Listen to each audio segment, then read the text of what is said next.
Okay? So, I hope medyo nabuhayan kayo with the coffee and the biscuits, no?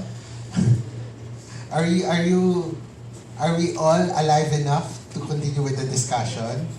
Okay, so, with you is a copy of RA 5680. Tama ba? Everyone has a copy of the Republic Act. Okay. Just like the Constitution, we won't be able to discuss everything at length today, no? However, for the afternoon, we will be focusing on one particular provision which would pertain to us subscribing to a prescription under a duly licensed physician. Okay, so at least that thing will surely be covered for this afternoon as part of the service delivery options for physical therapy. Okay? Pero all other provisions would be up for discussion naman this morning. Okay? Kaya ito rin yung pinakamahabang time na dinevote namin for discussion because we foresee na baka dito mas marami kayong maging inputs, no? Okay. So, this would be a discussion on the proposed PT law. Initially, the plan was, when this was last presented in 2014, no, this presentation was delivered. The goal was really for it to be a PT law of 2016. No? However, it did not push. The legislative process actually did not push through as fast as we would want it to have happen. Okay. Also, we had to settle a lot of other issues with some of our colleagues during some of the consultative meetings that we have conducted in the provinces. Again, some of them expressed that again, a new law is important, but there are other things that we have to work on first because of their more immediate concerns. So we had to work on that, like for example, yung provisions regarding the employment of physical therapists in our public hospitals.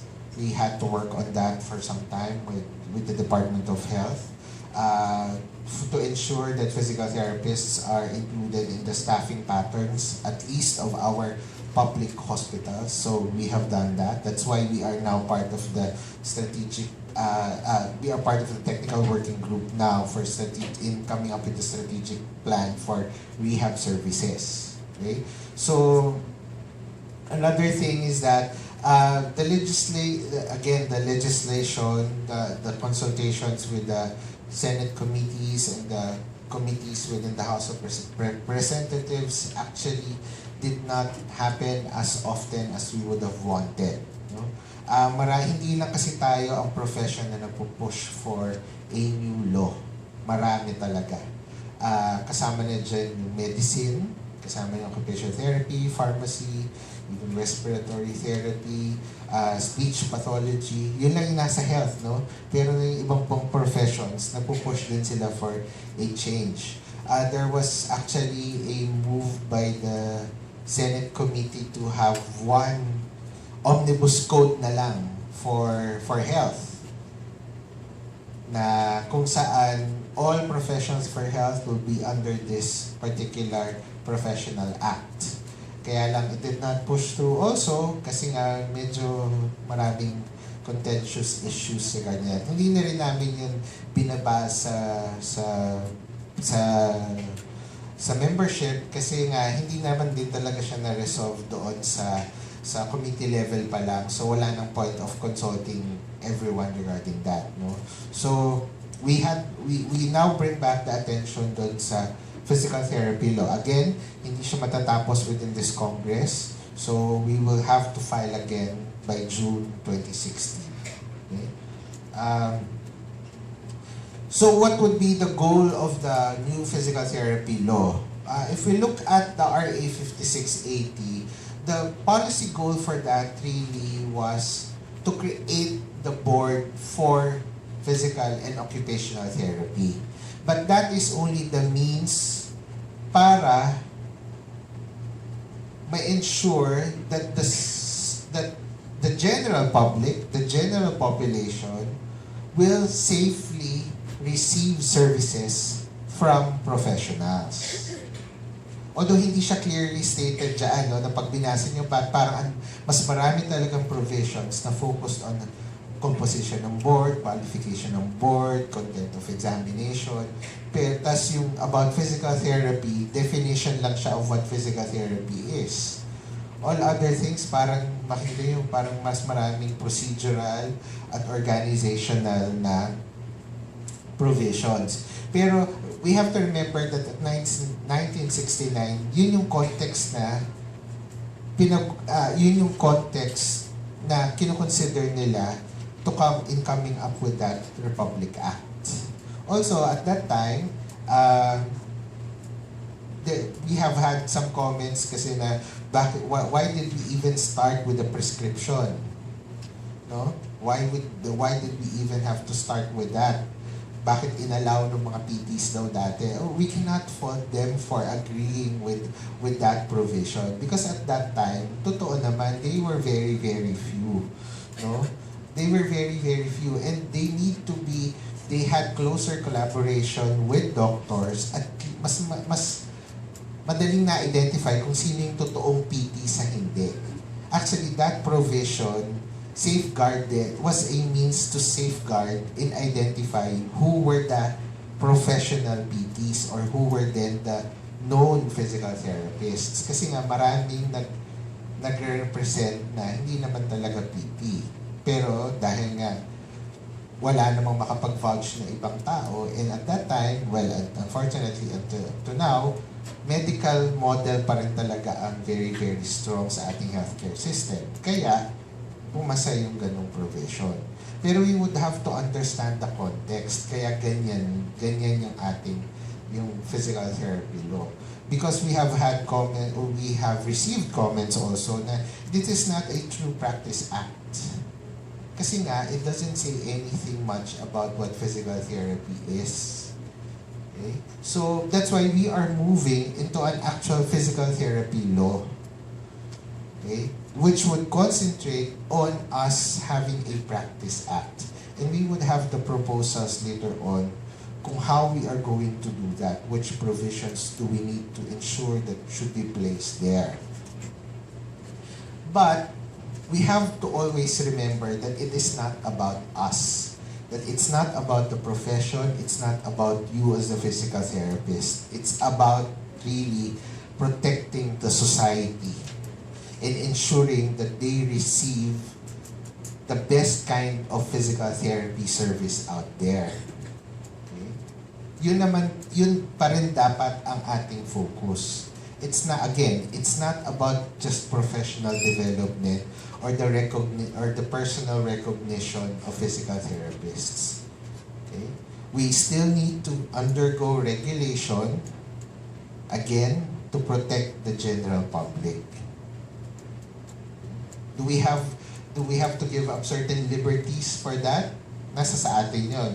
That is something that we would have to discuss later on. No? Pero again, the ultimate goal of the Practice Act will still remain fundamental to the fact that it has to protect the general public, the interest of society. The society should benefit most from it, not just the professionals. Okay? I hope we are clear on that. Okay? So, what would be the major provisions that we are looking forward to? First would be the creation of a separate board, no, which is separate from the board for occupational therapy.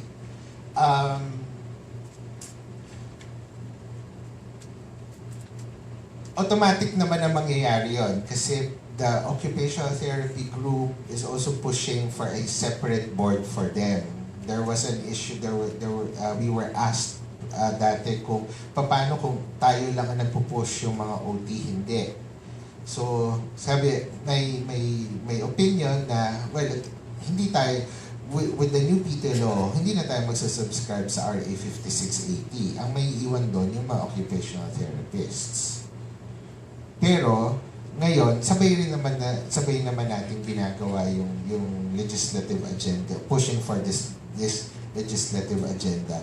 But we don't have to be perfectly in sync with their ideas. Okay? We can have our own unique qualifications for our board. It doesn't have to be the same with what they would require also. The number, the qualifications, pwede tayong magkaiba. Okay? And one major thing that we would be proposing is that it has to be headed by a physical therapist. Okay? Kasi sa ating RA 5680, very clearly stated that the chairman should be a physiatrist or a doctor. Okay? Some of us would view it really as very restrictive. No, but recently, even PARM has been conscious on who to nominate naman. To be fair with them, no? They have been very conscious of who to nominate as chairman of the board for physical and occupational therapy. Recently, they have only been nominating those with a physical therapy or occupational therapy degree as their pre-med course. Ngayon nga, yung lahat, I think all previous nominees ay holder ng license ng PT or OT. So, pumapasok pa rin naman. So again, even with the provision that it has to be headed by a PT, it will not restrict doctors from being chairman if they have active physical therapy licenses. Okay?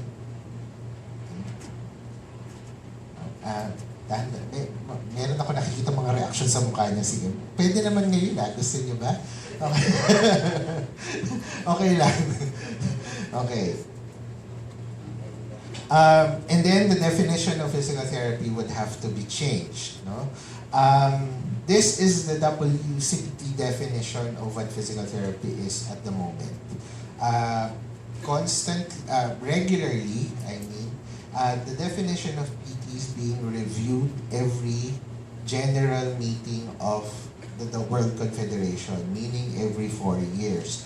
So just this year, last May, it was reviewed.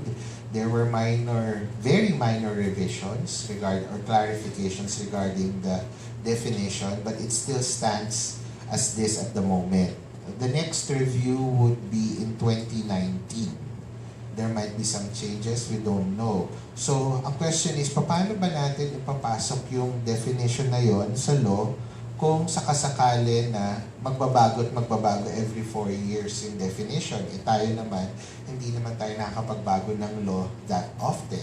So, we are looking to a sub-provision for this stating that whatever the definition of the World Confederation is, that we would always subscribe to that definition, being members of the World Confederation. Okay? So, if we put that in, it means that we have to sustain our membership to WCPT. Hindi na yung negotiable issue. Kasi meron nagsasabi dati why do we have to pay them annually? Ang laki-laki ng binabayad, kailangan ba talagang maging member tayo doon? But if we put that in as part of the provisions, then we really have to prove our membership to WCPT. Okay? So that's something that we, at least, no, that is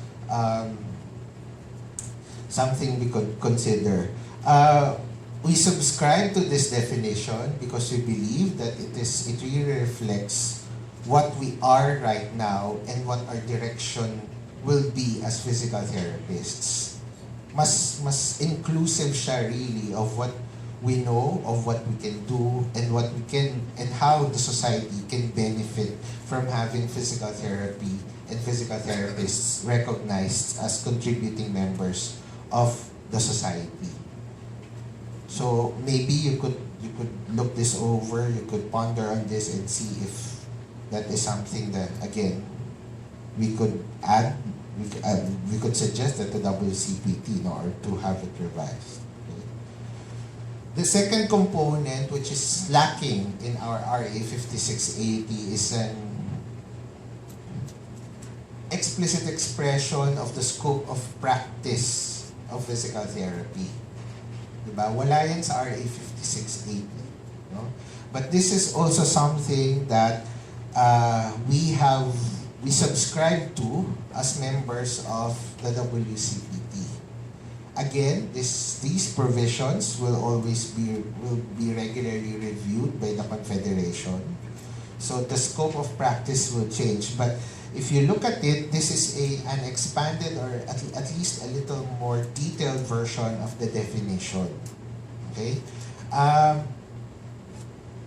Yung scope of practice, just to be clear, doesn't have to state where we practice or yung place of work. No? We have to differentiate that because we have received initial suggestions na bakit hindi natin isulat kung saan tayo nag-work, no? But it has, ang perception naman dun sa comment na yun, baka ma-restrict naman tayo. Na if we, kung na-state na dun, ito lang yung places of work natin or work setups natin, no? So this is actually more, it provides us a good enough boundary or a good enough range in choosing where we can practice, what type of physical therapy expertise we could focus on. Okay? So again, we could go over this scope of practice and maybe we could get your suggestions later on or your thoughts regarding this. Whether you agree with it or whether you don't agree with it, please do express those later on during our discussion. Okay? Or if you think there are other references which we could consult regarding the WCPT, regarding the scope of practice other than references proposed by the World Confederation. Now, at the moment, if you look at RA 5680, it is really focused on regulatory mechanisms sorry for the term, pero to regulate or to control the profession, no?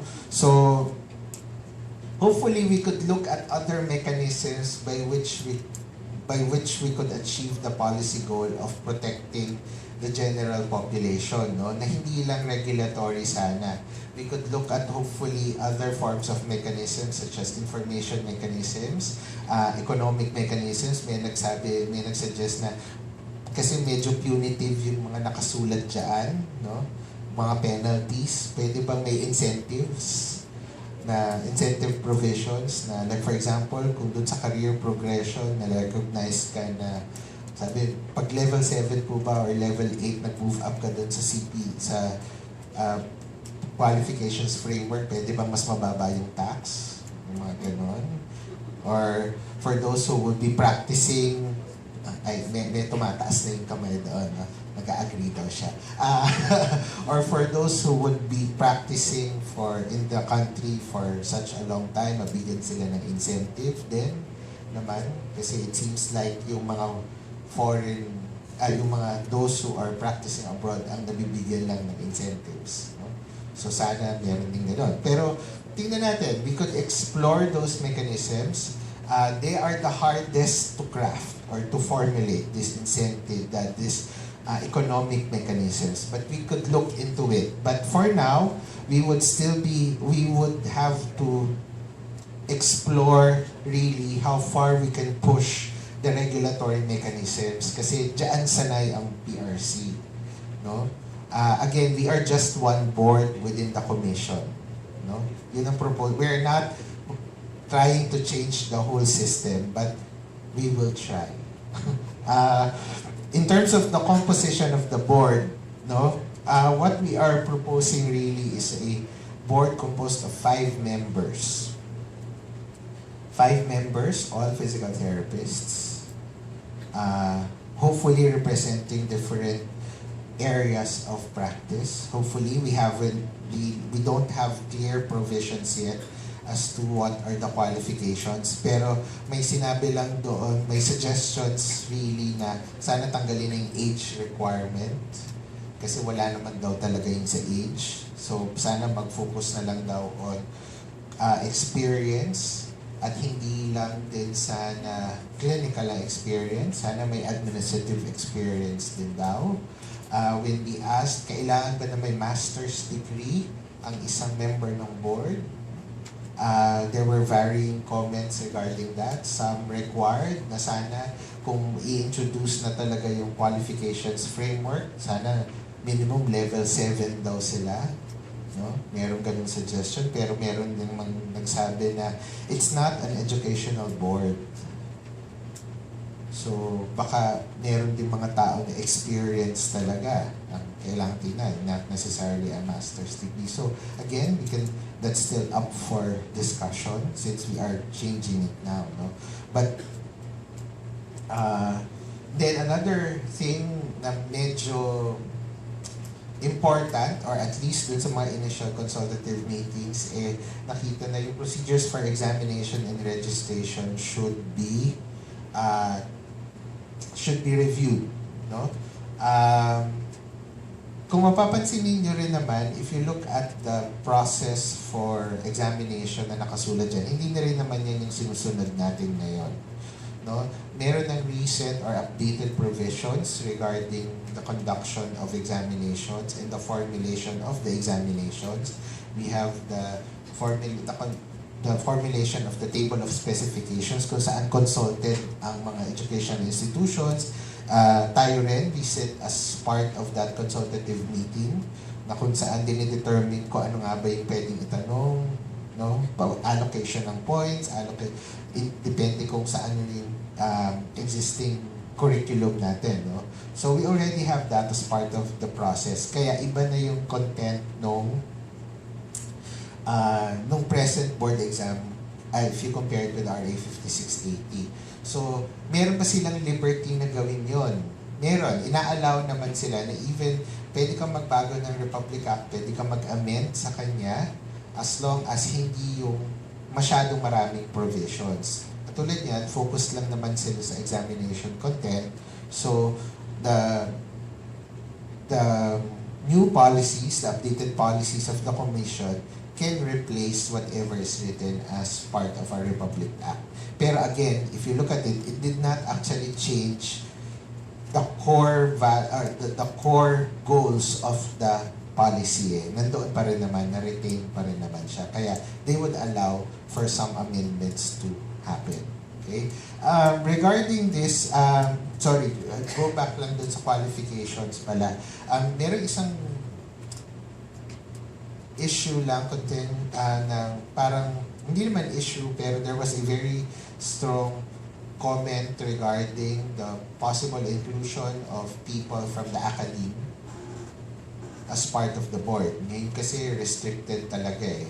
If you are a member of the board, you cannot work as part of any educational institution, or you cannot be in contact with, kasama na doon yung clinics na nag-entertain ng interns. So, hindi po pwede yun. No? So, pero may comment na, why do we have to do that? Kasi dahil ba sa hindi natin sila pinagkakatiwalaan? Ang taas na ng qualifications nila, yun lang naman ang nakaperceive na negative. So, pag-isipan nyo rin yun. No? Sabi kasi baka this is our opportunity to actually espouse a system of trust.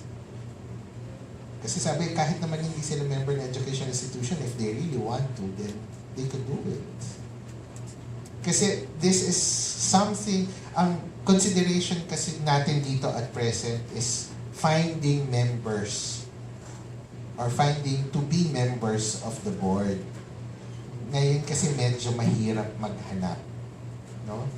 Kasi syempre we would want people with certain qualifications. Kung heavily involved na sila sa area nila, hindi naman natin sila pwedeng basta-basta i-approve at sabihin na, hindi na po kayo pwedeng mag-practice ng ganyan. Kasi member na kayo ng board.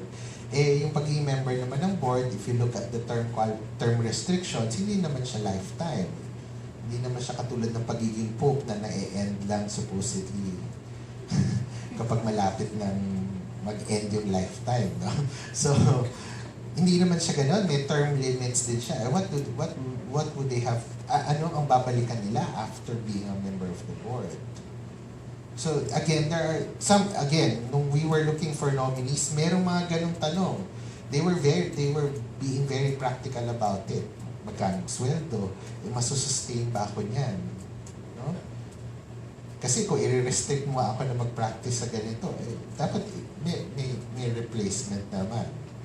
So again, those are things na pwede nating tingnan. And then, yung procedures for examination now, consulting, aside from the table of specifications, there was a suggestion to actually move the consultation a little bit deeper pa. Hindi na ba posible na magkaroon tayo ng test item writers amongst the professionals? Tapos i-validate ng system, i-validate ng board, ganyan. No? Sabi, well, sige, tingnan natin if we can push for it. Again, if you would want, it still falls under a new system of trust. Diba? So again, tingnan natin if that can fly, no? Pero these provisions would really have to be consulted with PRC pa rin. We cannot decide it on our own kasi again, ito ay system na papatakbuhin ng PRC. Okay? Next. Siguro ito na yung pinaka important, no? Sinasabi nga nila na yung ibang provisions madali yung ipasa eh. Madali yun. Most probably, walang magko-contest na, sige, isulat niyo lahat ng gusto niyo. Pero ito, yung provision regarding the prescription, the requirement for a prescription, this would, even through the history of pushing for a PT law, na nag-start pa nung time ni former President Agkawili, noong shall I say the decade na? Pwede? Hindi, just to impress upon you kung gaano katagal na rin naman natin. 1980s pa lang. Nagtatry ng baguhin ito. Kaya lang, marami talagang barriers eh. Both internally, meaning within the profession, and externally. Some of our stakeholders really cannot agree with some of the provisions that we are proposing. Lalo na ito. No? So, we are putting it out there. Ano ba talaga ang gusto? Okay? So siguro pag-isipan nyo. Ngayon, prescriptive system. We have consulted some lawyers. May lawyers na nagsasabi na wala naman siyang risk. Hindi naman siya restrictive. It doesn't restrict you from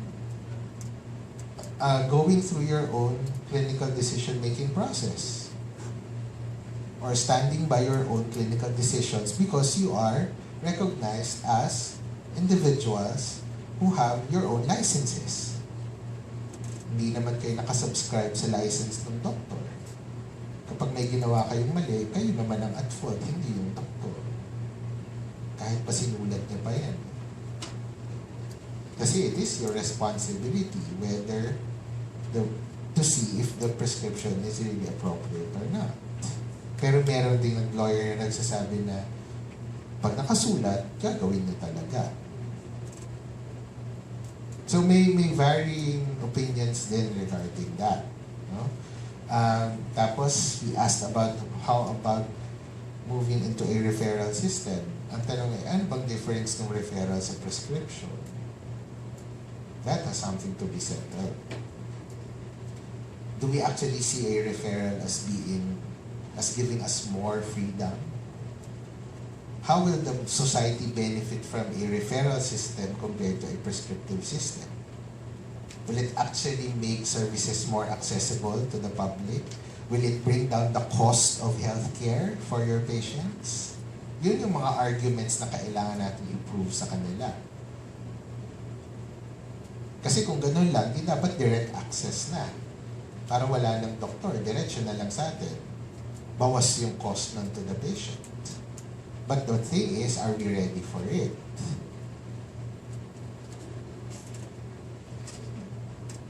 Tayo lang din ang sasagot noon. No one else can answer that question. Kasi, pero if we collectively say that we are prepared for it, then we have to stand by that decision.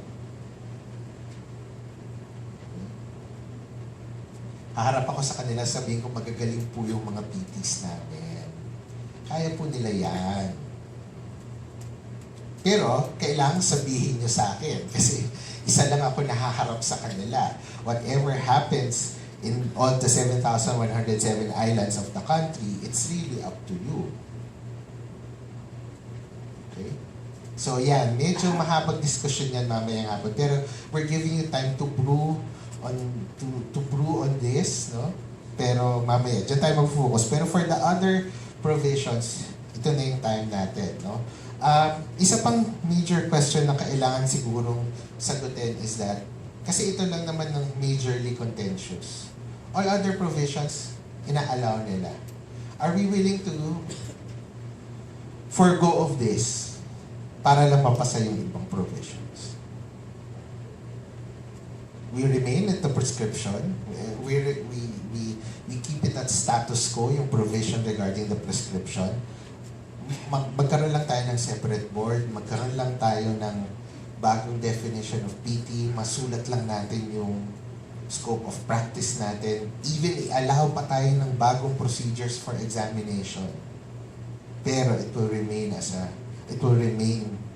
na prescription under any duly licensed physician. Physician pa rin, hindi tayo mo pwedeng mag-specify na physiatrist. Hindi talaga mangyayari yun. Physician. Okay? So yan, pag-isipan din natin. Mamaya babalikan natin yan. Marami pa ba akong oras? Okay. So what will be the next steps that we have to do, no? So again, we will still undergo the formal legislative process. Ngayon na malapit ng mag-eleksyon, syempre we are looking for prospective sponsors in the next Congress. We are doing that, but we cannot endorse any congressman or senator. Okay? We can ask some candidates to see if they will support this or if they could help us lobby this or even sponsor this when they get elected. But we will make sure that, and we would like to make that stand that we won't be endorsing any candidate for the next elections. Except na lang siguro kung ako yung tatakbo. Okay. Pero that's the process within government, no? But outside, we really have to do a lot of work also. We have to do a lot of public advocacy work in making people understand what we are pushing for. We have to find, strategically, we have to find doctors who are our friends, who will support us come the public hearings and tell everyone that, yes, I can work directly with these PTs because they are so and so and so. We have to make sure that we also include patient groups as part of our advocacy. Okay? Kailangan makuha natin ang suporta nila. Okay? Also, there has to be one voice within us. Kinakailangan, meron din tayong internal advocacies. We realized that in the last 3 years that we have been going around the country na iba-iba pala talaga tayo ng pagkakaintindi dun sa RA 5680. Kaya iba-iba rin tayo ng state of professional, sabihin na natin, state of professional independence, state of professional efficiency, state of professional efficacy. Kasi iba-iba tayo ng pagkakaintindi doon sa RA 5680. We have encountered some PTs who explicitly stated that they cannot function without a prescription. That they don't know what to do without a prescription. Okay? Pag dumating daw sa kanila yung for physical therapy, ibabalik nila yung sa doktor kasi ano daw po ba yung gagawin? Para daw for their protection. Meron gano'n, nasanay sa ganung system. Meron namang PTs na hindi na talaga tinitingnan yung prescription. Okay? Because they do everything. They do the full, they do a full evaluation. They are very proactive sa pakikipag-collaborate sa mga doktor. Again, hindi lang physiatrists. They work directly with orthopedic doctors, with neurosurgeons, with neurologists, with pediatricians, with municipal health officers, yung mga nandun sa mga provinces. Hindi nila kailangan ng prescription. So, iba yung level of independence na meron sila. Pero, pareho yun, nag-ooperate under RA 5680. Pero ano nga ba talaga? So maybe we would have to make everyone understand what are the boundaries of the present. Kasi may nagsuggest na baka hindi nyo palang na ma-maximize yung RA 5680. Mahirap yung legislative process eh. Pero kung na-explain nyo nga, for example, that a prescription can range from a closed prescription to an open prescription, eh baka pwede naman baka you won't feel restricted at all. There were some comments na gano'n. Maybe we have not really maximized RA 5680. So that has to be done. And individual professional preparation, especially if we go for the direct access system. That is an entirely new ballgame. We would have to work and take responsibility for everything. Setting up systems of our own, not only in education but in practice. We would have to develop our own standards. So there's a need for that. No? So this would be the next steps. May collective meaning all of us, all professionals, whether a member of PPTA or not. May organizational, meaning within PPTA and our linkages kailangang ayusin. And individually, there would be next steps for us to come up with a new law. Okay? And that, hopefully, whether we be successful or not in coming up with our law, we would still be able to say that we are proud Filipino physical therapists. Okay? Internally, yun yung goal natin. Ma-maintain pa rin natin yun. Whether we operate under 5680 or not, yun pa rin naman ang dapat nating isapuso. Okay? So with that, thank you very much.